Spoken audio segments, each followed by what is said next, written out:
Be me, 63 years old, sitting in my downtown apartment on a Friday night with a glass of wine that cost more than most people spend on groceries in a week. Looking out at the city lights, thinking about how I got here. To this specific moment, this specific emptiness.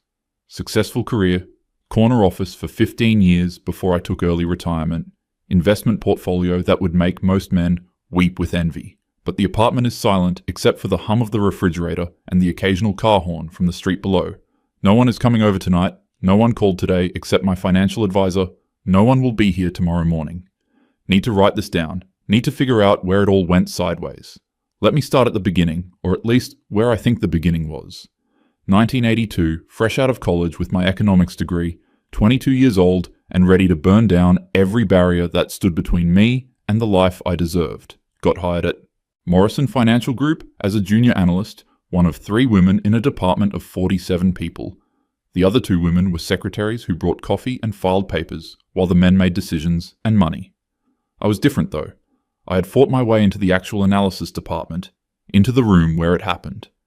My first day, this guy named Robert from the derivatives desk came over to introduce himself. He was maybe 28, had this easy confidence that came from never having had to justify his existence in a professional space. Tall, decent looking, expensive suit that probably cost a month of my salary. "Welcome aboard," he said, extending his hand. "If you need anyone to show you the ropes, I'm happy to help. It can be intimidating at first." I remember feeling this flash of anger, this immediate assumption that I would need help, that I would be intimidated. "I'm sure I'll manage," I told him, shaking his hand firmly, making sure my grip matched his. "I didn't graduate top of my class to need my hand held." He pulled back slightly, smile flickering. "Of course, just being friendly." "I'm here to work, not make friends," I said, and turned back to my desk. Felt proud of myself for establishing boundaries immediately, for not falling into the trap of being the nice girl who smiles and defers. My cubicle neighbor, Janet, one of the secretaries, had watched the whole exchange. She came by later with some files and said quietly, "Robert's actually very nice, you know. His sister works in accounting. He helps a lot of the new people, men and women." "I don't need his help," I said, not looking up from my work. "That's how it starts. They help you, then they take credit for your success." Janet just nodded and walked away, and I felt satisfied that I had made my position clear. The first few months were brutal, not going to lie. The men would go to lunch together and not invite me, would have conversations about deals and strategies that I wasn't part of, but I told myself this was the price of refusing to play their game, of not being the girl who giggles at their jokes and makes herself smaller to fit in. I worked harder than anyone, stayed later, came in earlier, made sure my analysis was flawless. My boss, Edward, was in his 50s, old school, barely looked at me during meetings. 6 months in, I completed this analysis of emerging markets that predicted a major shift in currency valuations. It was brilliant work, genuinely brilliant, and I knew it. I presented it at the department meeting, laid out all my research, my projections, my recommendations. Edward listened, nodded occasionally, said "interesting" a few times. Then Robert raised his hand and asked some questions about my methodology, wanted to know more about specific data points. I answered them all perfectly, had anticipated every possible challenge. But then Edward said, "Robert, why don't you work with her to refine this into something we can? Present to the executive team?" Felt like a punch to the stomach. Work with him? Why?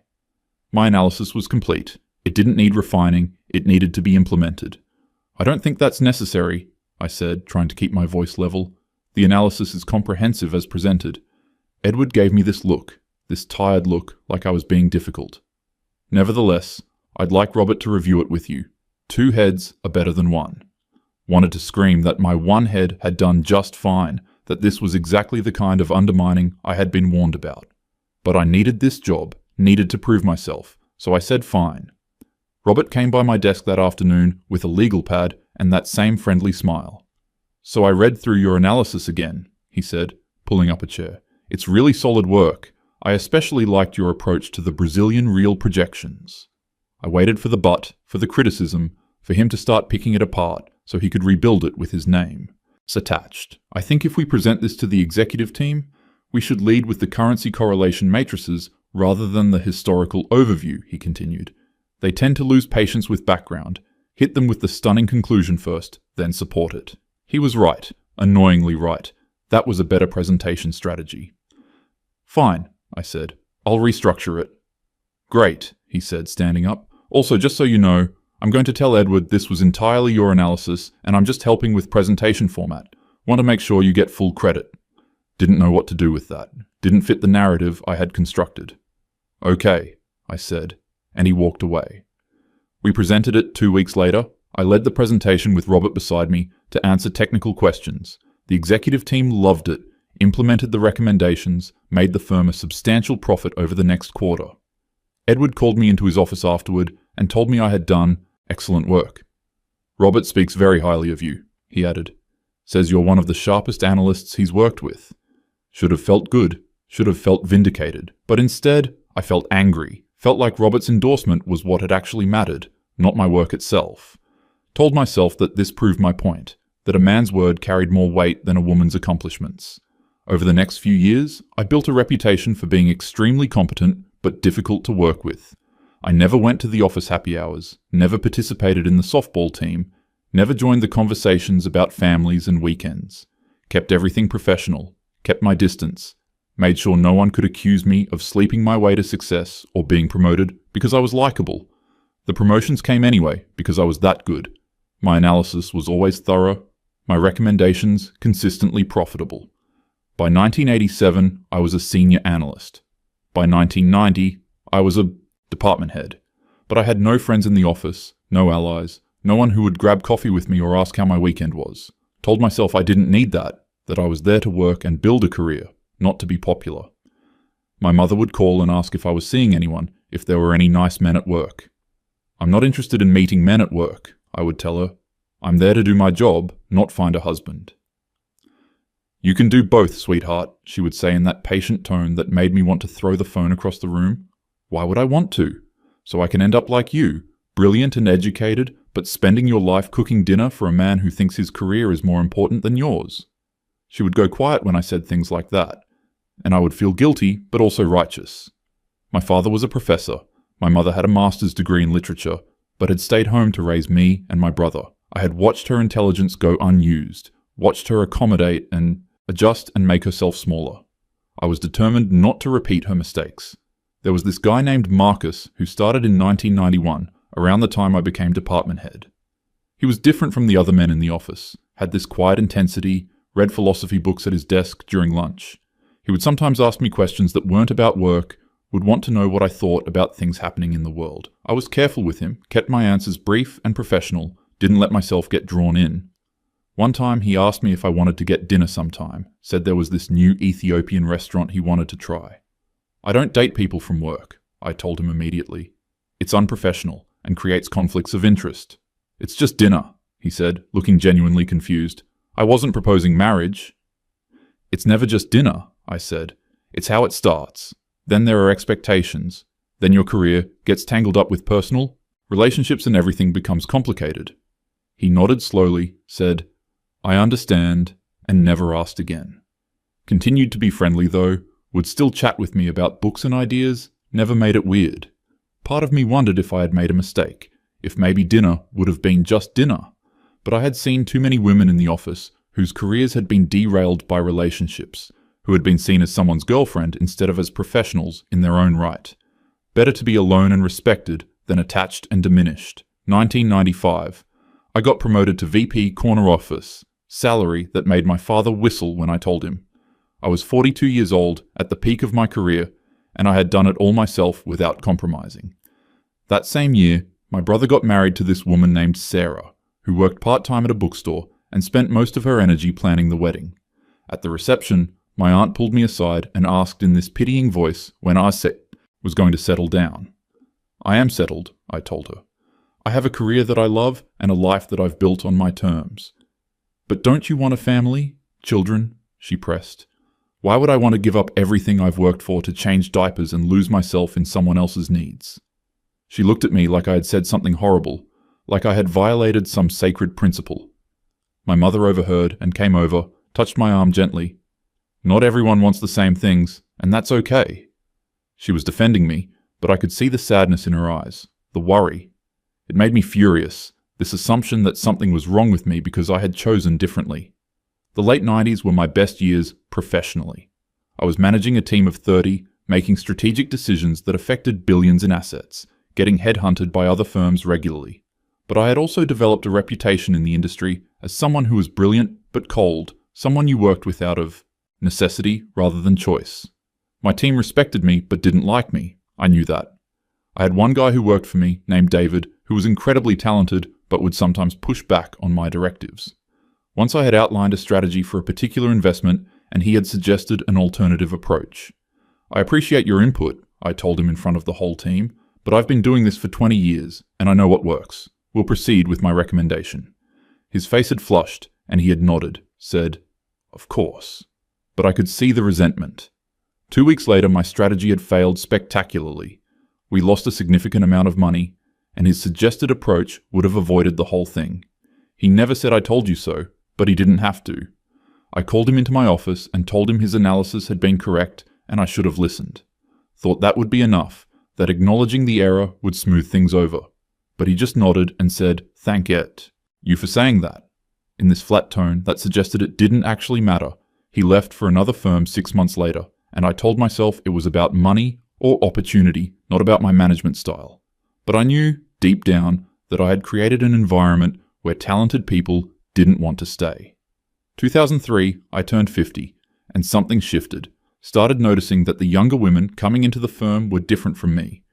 They were ambitious, yes, but they also laughed with their colleagues, went to happy hours, had work friends they genuinely cared about. One of them, a brilliant analyst named Rachel, got promoted rapidly and seemed to do it without making enemies. She worked with the men in the office easily, collaborated rather than competed, and somehow maintained her authority without the constant vigilance I had always employed. I watched her one day in a meeting, the way she disagreed with a male colleague's point, but did it with this light touch, made it about the idea rather than about territory. The colleague actually thanked her for the perspective and adjusted his recommendation. When had I ever had an exchange like that? When had I ever disagreed with someone and had them thank me? Started to wonder if maybe I had been wrong about some things, if maybe my approach had been more costly than necessary. But I was 50 years old, my patterns were set, my reputation established. Couldn't suddenly become warm and collaborative, would seem fake, desperate. So I continued as I had always been, and tried not to think about the loneliness that was starting to feel less like a noble sacrifice and more like a mistake. That same year, Robert, remember him from my first day, got promoted to CFO. We had worked together off and on for 2 decades by that point, always professionally, always cordially. He had gotten married in the mid-80s, had 3 kids, seemed happy in this uncomplicated way that I had always slightly scorned. He called me into his office one day and told me the firm was restructuring, that they wanted to offer me an early retirement package. "You've given us incredible years of service," he said, and he sounded genuine. "This would be a very generous package, would set you up comfortably." Felt like the floor had dropped out. "I'm 50, I said. "I'm not ready to retire." "I know," he said, and he looked uncomfortable. "But the firm is going in a different direction, wants different leadership styles. This is the best option we can offer." Different leadership styles? That was the knife. I had been too rigid, too isolated, too unable to build the kinds of relationships that make someone indispensable. "What if I don't accept?" I asked, though I already knew the answer. "Then we'll have to have different conversations about your position," he said quietly. "Please don't make this harder than it needs to be." I took the package, signed the papers, cleaned out my office over a weekend, so I wouldn't have to see anyone. 21 years at that firm, and I left with a banker's box of personal items and no one to say goodbye to. The retirement package was generous. He hadn't lied about that. But I was 50 years old and suddenly had nothing to do with my days. Tried to tell myself this was freedom, this was the reward for all my hard work. Could travel, could pursue hobbies, could live on my own terms. But every time I thought about traveling alone or taking up painting or whatever people do in retirement, I felt this crushing emptiness. My mother had died 2 years earlier, my father was in a nursing home and barely recognized me. My brother had his family, his children who were teenagers by then, his wife who had always been polite but distant with me. I had acquaintances, professional connections, people I could call for lunch if I wanted to network. But no friends, not really. No one who knew me beyond my professional accomplishments. Started thinking about choices I had made, the framework I had used to navigate my life. had been so sure that the system was rigged against me that I had to fight every moment or be crushed. And in some ways I had been right. The early years had been genuinely difficult, genuinely unfair. But had I let that early experience calcify into a permanent defensive posture? What about Robert, who had actually been kind and supportive from the beginning? What about Marcus, who had just wanted to have dinner and talk about ideas? What about David, whose good analysis I had dismissed because I couldn't bear to be challenged? Started to see all these moments where I had assumed the worst, had treated potential allies as enemies, had isolated myself in the name of integrity. Tried dating in my 50s, thought maybe it wasn't too late. Met a few men through various channels, tried to be open. But I had no practice at this, no skill at letting someone in. On one date, a nice man named Thomas, who was a retired engineer, asked me about my hobbies. I realized I didn't have any, had spent 30 years working and nothing else.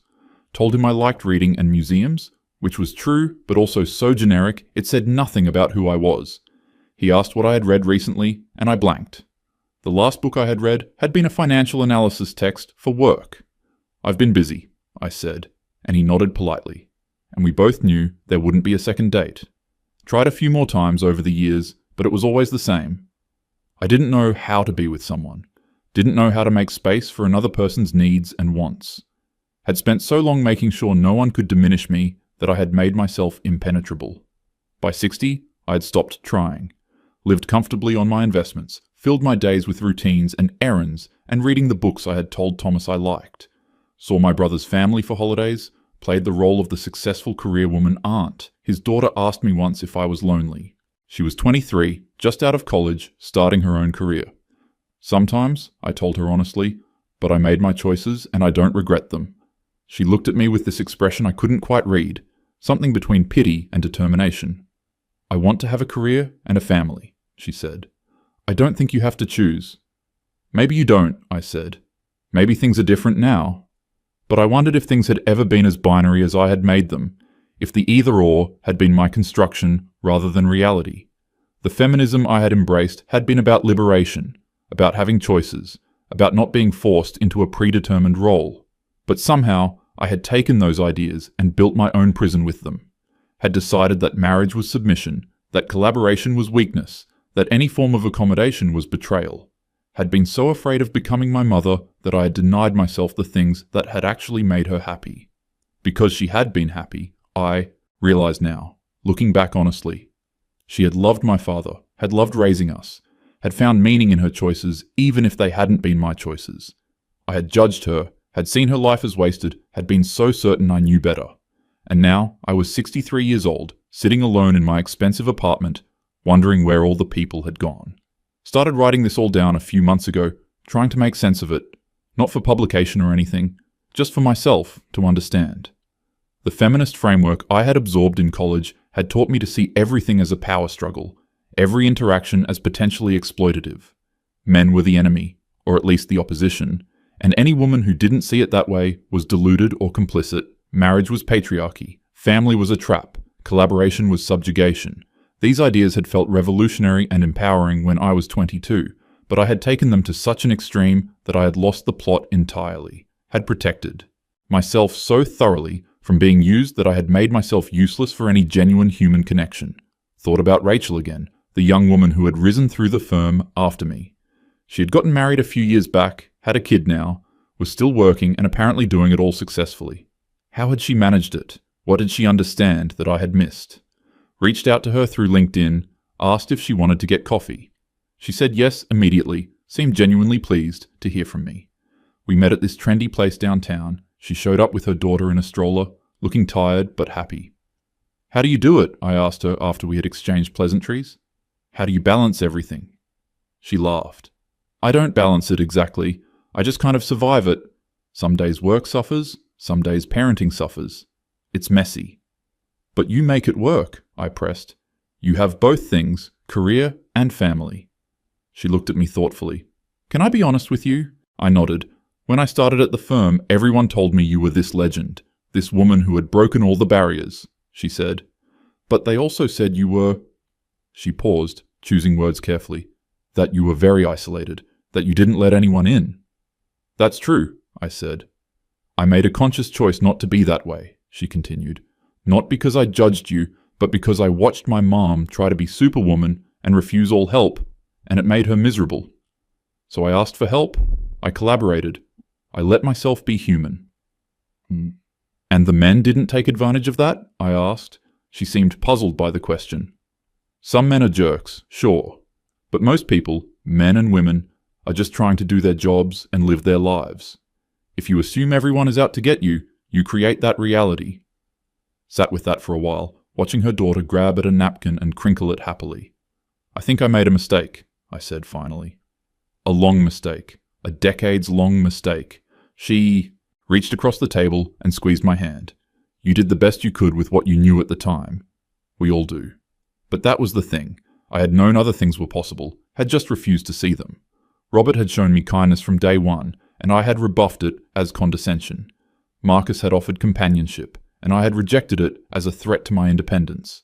My mother had tried to tell me you could have both, and I had dismissed her as brainwashed. All the data had been there, all the evidence that my framework was too rigid, too paranoid, too zero-sum. But I had clung to it because it made me feel righteous, made me feel like a warrior instead of just a person.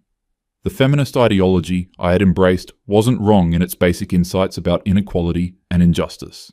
But I had weaponized it, had used it as a shield against any vulnerability, any genuine connection, had told myself I was fighting patriarchy when really I was just fighting intimacy. Because intimacy is scary, requires trust, requires letting someone see you as something other than competent and strong. Easier to say all men are oppressors than to risk loving one and being disappointed. Easier to say marriage is patriarchy than to do the hard work of building an equal partnership. Easier to stay alone and call it liberation than to admit I was afraid. Now I'm 63 and all my righteous positions feel like consolation prizes for a life I didn't actually want. I did break barriers, did achieve things, did prove that a woman could succeed without compromising. But I compromised anyway, just in different ways. Compromised connection for achievement, compromised love for independence, compromised human warmth for ideological purity. And the cruelest irony is that the men I spent my life defending against never actually took anything from me. I took it from myself. Robert became CFO and tried to give me a generous exit. Marcus moved on and found someone else to have dinner with. My colleagues respected my work even if they didn't particularly like me. The system was unfair in many ways, but I had made it more unfair to myself by refusing to work with anyone. Sitting here now, looking at the life I built, trying to decide if the feminist framework ruined me or if I ruined myself using feminism as a justification. Probably the second one, if I'm being honest. The ideas themselves weren't wrong, but I applied them in ways that were rigid and ultimately self-destructive. Used them to avoid the vulnerability required for genuine human connection. And now I'm alone, have been alone for most of my adult life, will probably die alone. The apartment is beautiful, the bank account is healthy, the career retrospective is impressive, but there's no one to share it with, no one who knows me beyond the armor, no one who has seen me weak and loved me anyway. My niece calls sometimes, asks how I'm doing, and I can hear the concern in her voice. She's building a different life, one that includes career and relationship and mess and compromise. And I'm genuinely happy for her, hope she succeeds in ways I didn't. But I also feel this deep sadness, this sense that I was sold a bill of goods, not by feminism itself, but by a particular interpretation of it that said, strength meant isolation, independence meant refusing help, equality meant never needing anyone. Those ideas served me in some ways, protected me from some genuine threats in my early career, but I held on to them long after they were useful, long after they were protecting me from anything real, turned them into a cage and called it freedom. And now, I'm writing this at 63, trying to figure out what the moral of the story is. Maybe it's that ideology without nuance becomes poison. Maybe it's that you can be right about systemic problems, but wrong about individual solutions. Maybe it's that protecting yourself from everything means protecting yourself from the good things too. Or maybe there is no moral, maybe I just made choices and now I live with them. But I wish someone had told me, back when I was 22 and ready to fight the world, that you can stand up for yourself without standing alone, that you can be strong and still accept help, that you can fight inequality without treating every man as the enemy, that marriage and partnership and family aren't inherently oppressive, they're just human things that require work and trust. That my mother wasn't a victim, She was a person who made different choices than mine and found happiness in them. That Robert was just trying to be kind, Marcus just wanted company, David just wanted to be heard. That I could have had a career and a relationship, could have been successful and connected, could have fought for equality while still allowing myself to love and be loved. But I didn't believe any of that. Couldn't believe it without feeling like I was betraying something sacred. And now it's too late, or at least it feels too late. I'm not going to suddenly find a life partner at 63, not going to build the deep friendships I should have cultivated decades ago. I'm not going to have children or grandchildren, not going to have someone who remembers me as more than the difficult woman from the office. The victories I won feel hollow because there's no one to celebrate them with. The independence I fought for feels like loneliness. The strength I cultivated feels like brittleness. And I'm angry about it. Angry at the ideas that shaped me. Angry at myself for embracing them so thoroughly. Angry at the feminist theorists who made marriage sound like slavery and independence sound like salvation. Angry at the culture that presented such stark binaries, as if you had to choose between self and other, between achievement and connection. But mostly angry at myself for believing it all so completely, for never questioning whether there might be another way. I blamed feminism in the title of this piece, and there's some truth to that. Certain interpretations of feminism did give me frameworks that ultimately harmed me. But feminism didn't force me to be alone, didn't forbid me from accepting Robert's friendship, or Marcus's invitation, or my mother's wisdom. I did that myself, using feminist ideas as justification for choices that were really about fear. Fear of being diminished, fear of being controlled, fear of repeating my mother's life, fear of being vulnerable, of needing someone, of being disappointed. Wrapped all that fear in ideology and called it principle. And now, I'm 63 years old, writing this on a Friday night, alone. The wine is good, the view is good, the apartment is good. But I would trade all of it, every achievement and every dollar, for someone to be here with me. Someone who knows me, who has seen me fail and succeed, who has history with me beyond professional accomplishments. Someone to cook dinner with, to watch movies with, to sit in comfortable silence with. Someone to care if I'm here or not. And that's the confession. That's what I need to say. Feminism didn't ruin my love life. I ruined my love life, and used feminism as the excuse. Took ideas that were meant to expand possibilities and used them to narrow my life to nothing but work and isolation. Mistook loneliness for independence. Mistook fear for strength. Mistook ideology for wisdom. And now I'm here, and this is what I have. And I can't go back and do it differently. Can't be 22 again and smile at Robert. Can't be 35 again and say yes to dinner with Marcus. Can't be 45 again and listen to David. Can't be 50 again and fight to keep my job. Can only be 63, alone, wondering how it all went so wrong despite doing everything I thought was right. My niece is pregnant now, just found out, called to tell me yesterday. She was so happy, talking about how her husband cried when she told him about their plans and hopes. And I was happy. For her, genuinely happy. But after I hung up, I cried for the first time in years. Cried for the life I didn't have, the choices I didn't make, the person I didn't become. Cried for the daughter I never had, who won't call me with news like that. Cried for the partner I never found, who won't cry with joy at becoming a father. Cried for all the moments I sacrificed on the altar of principle and achievement and fear. And I'm writing this because maybe someone else needs to hear it. Maybe some young woman out there is doing what I did, building walls instead of bridges, choosing isolation over vulnerability. Maybe she thinks she's being strong, thinks she's protecting herself, thinks she's winning. And maybe she needs to know what winning looks like from the other side. It looks like silence. It looks like an empty apartment on a Friday night. It looks like decades of achievements that no one celebrates with you. It looks like being right, but being alone. And if I could tell her anything, tell my younger self anything, it would be this. You can fight for equality without fighting against connection. You can be strong without being alone. You can protect yourself without closing yourself off from everything good. You can be a feminist and still want love, partnership, family. You can be successful and still need people. And needing people isn't weakness, it's being human. But I didn't learn that until it was too late. And that's why I'm here, 63 years old, writing a confession. Feminism didn't ruin my love life. I did. I just didn't realize it until there was no love life left to ruin.